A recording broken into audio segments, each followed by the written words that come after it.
This one's been patiently waiting for me to get around to it for quite some time now. But as I've started to slowly run out of interesting new movies to watch, this one finally made it to the top of the list. And I'm glad it did, because I would have much rather watched this than a number of recent films I watched. Because this is sort of an understated horror thriller that plays it rather slow. It takes a lot of time before even getting into the meat of the movie, the stuff we came to see. Borderline too much time, I would say, but not to the point that it would have turned into a real problem. But in comparison to most movies like this, it definitely was in no particular hurry. And I feel like most movies would have gotten the setup and all of that done in like 10 minutes or so. But this one doesn't, and I do think the tension building does work well enough for it to work. I mean, we all know something's gonna happen, right? We probably know in broad stroke what sort of thing is gonna happen too. There's just too much build-up of tension and too many things pointing one way for it to go any other way. But I was also unfortunate enough to basically have 90% of the plot spoiled to me because I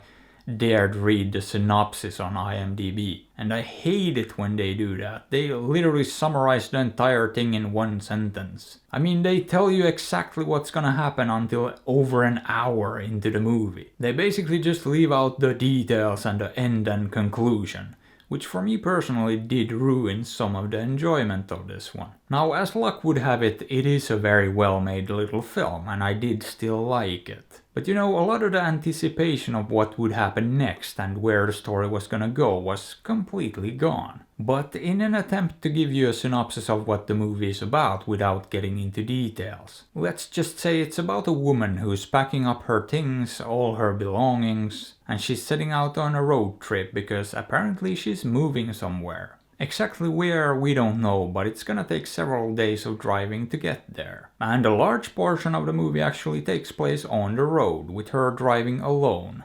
Hence the title. Or is she actually alone? Well, perhaps not quite, and what happens next should be quite suspenseful. Because as I said, this one takes its time building tension, and it is pretty effective. And it does keep the tension rather high throughout the entire movie too. There isn't really too much room for filler or fluff. Once it gets going, it pretty much just keeps going. But once again, if I'm being nitpicky, I would say it maybe stretched things out a tad bit too much. But we're talking about a few minutes here, like maybe 10 minutes of the total runtime could have been cut out easily to make this just ever so slightly better, but yeah, it's not an actual problem. But other than that though, and outside of a couple questionable decisions by the main character, I don't really have any genuine issues with this one. It's just a very solid minimalist horror movie. It just does a lot with not very much at all, and I would say it's mostly effective too.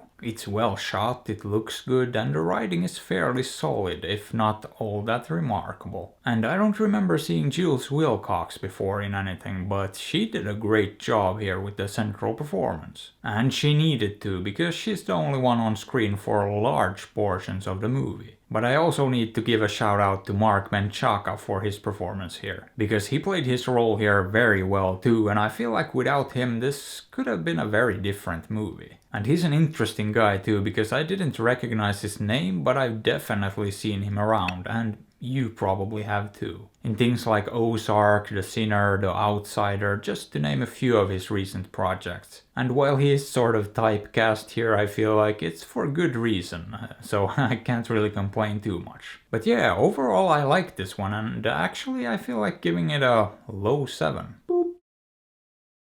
And if you like understated minimalist horror, I would definitely encourage you check this out. And if you don't, you can probably skip it or do whatever you feel like. After all, I'm not your dad. But hey, what are your thoughts on this? Have you seen it? Did you like it? Let me know. And if you enjoyed the video, maybe give it a thumbs up or sub to the channel, because that would be fantastic.